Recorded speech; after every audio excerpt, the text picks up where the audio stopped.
Bueno, vamos a continuar con alteraciones del aparato digestivo.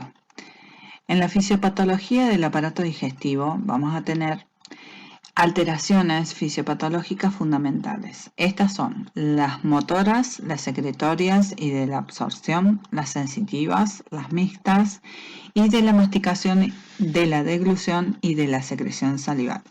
Nos vamos a quedar con estas últimas para explicar que específicamente si no se da bien el proceso de masticación, el comienzo de degradación de los alimentos se hace más difícil, dado que la saliva no puede ingresar a la totalidad del alimento y empezar a hacer su acción enzimática.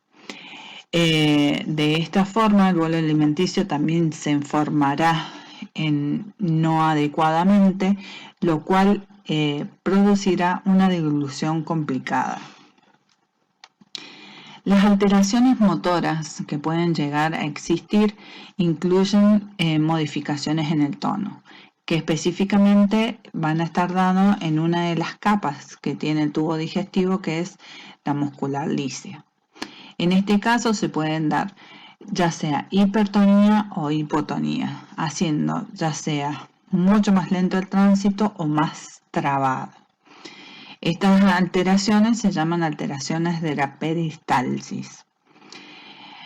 Estas constituyen las disinesias digestivas y el mecanismo íntimo de estas disinesias está regulado por el equilibrio vasosimpático, que es el que regula específicamente la función motora.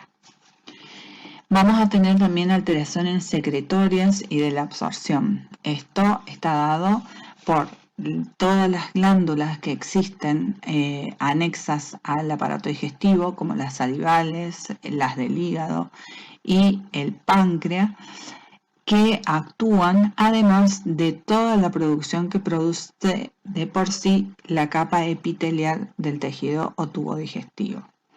Pueden observarse hipofuncionalidad o hiperfuncionalidad del aparato secretor, haciendo que se dificulte o se produzca una absorción aún mayor de los alimentos. Son apreciables estas alteraciones en forma global, ya sea que están dadas durante todo el tracto digestivo o en zonas específicas o parciales. Eso involucra a distintas glándulas y a distintos epitelios en sus conjuntos, por lo cual se van a dar verdaderas dispepsias o distripsias, que son las alteraciones de esta sección. Como ejemplo, podemos tener una hipofunción de la secreción gástrica, ¿sí?, de la producción del ácido clorhídrico, disminuyéndose o directamente desapareciendo esa cantidad de ácido clorhídrico que se tendría que producir. También vamos a tener alteraciones sensitivas. Esto está evidenciado con respecto al dolor. Vamos a tener sensaciones imprecisas, desagradables, que suelen referir los pacientes.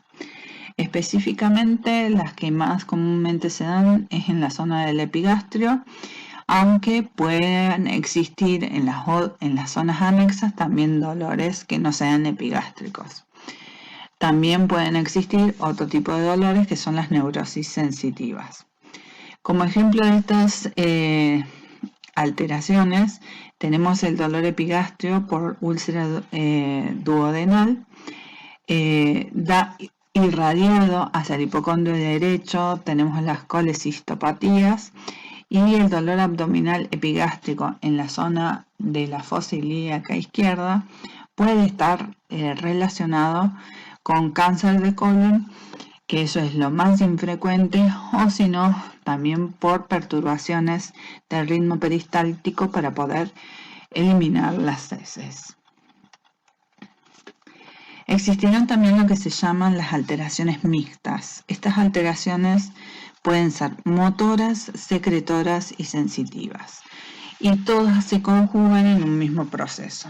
El ejemplo clásico lo constituye de la fisiopatología el síndrome del colon irritable o del intestino irritable, en las cuales predomina la función motora alterada, pero también las otras, tanto las secretoras como las sensitivas.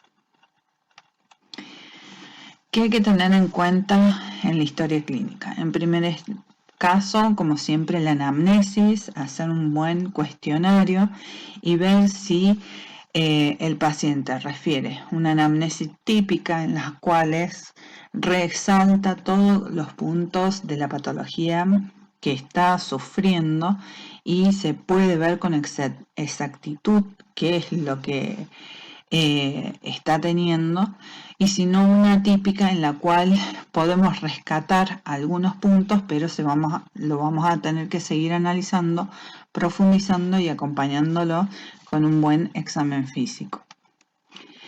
Los datos de identificación personal, los que están más relacionados a las patologías digestivas, son los de procedencia y nacionalidad. Hay que saber específicamente cuál es la procedencia, porque dependiendo de eso es el tipo de alimentación que refiere, porque no todos los lugares lo hacen exactamente igual. También de los grados de contagio que puede llegar a haber. Por eso existen zonas epidémicas y endémicas en las cuales hay diversas patologías en las cuales se exacerba casos que por el tipo de alimentación que se realiza se incrementan más en esa zona. El sexo también está relacionado íntimamente con algunos procesos digestivos. Hay predisposición en la mujer, sobre todo en la época de la menopausia, a cursar enfermedades de tipos digestivas. Y en el hombre observamos con mayor frecuencia, por ejemplo, las úlceras gastroduodenales, la cirrosis hepática, que se da sobre todo en alcohólicos, que en este momento está como queriéndose igualar, no tanto en los hombres, sino también en las mujeres, y también una que predomina esencialmente en los hombres, es el cáncer esofágico, que llega hasta un 82% de predominio en hombres sobre mujeres. El caso de la profesión también es uno de los elementos a tener en cuenta, ya que hay algunas profesiones que son muy estresantes y el resultado de ese estrés provoca o suele alterar la función gástrica, provocando una exacerbación de la emanación del jugo gástrico y erosionando la capa epitelial, produciendo una úlcera gástrica. También otra de las patologías que es muy común por ese grado de estrés es el síndrome de colon irritable o intestino irritable.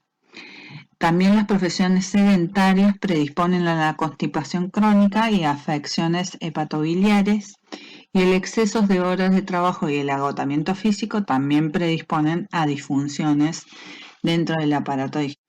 Finalmente, los hábitos tóxicos como el cigarrillo, el alcohol y el café tienen una influencia negativa sobre el aparato digestivo. El café no es un hábito totalmente tóxico, pero si uno tiene una predisposición a tener una hiperproducción de ácido, una gastritis por estrés, la influencia del café agudiza todavía más esas alteraciones y molesta muchísimo, es un irritante. En el caso del cigarrillo también provoca una predisposición a las gastritis y a las úlceras gastroduodenales, y también las empeora. Y el alcohol, aparte de afectar al estómago produciendo gastritis alcohólica, también provoca regurgitación esofágica y en los casos crónicos afecta principalmente al hígado, dando lo que es la hepatitis alcohólica y ciertos tipos de cirrosis que pueden llegar a ser fulminantes.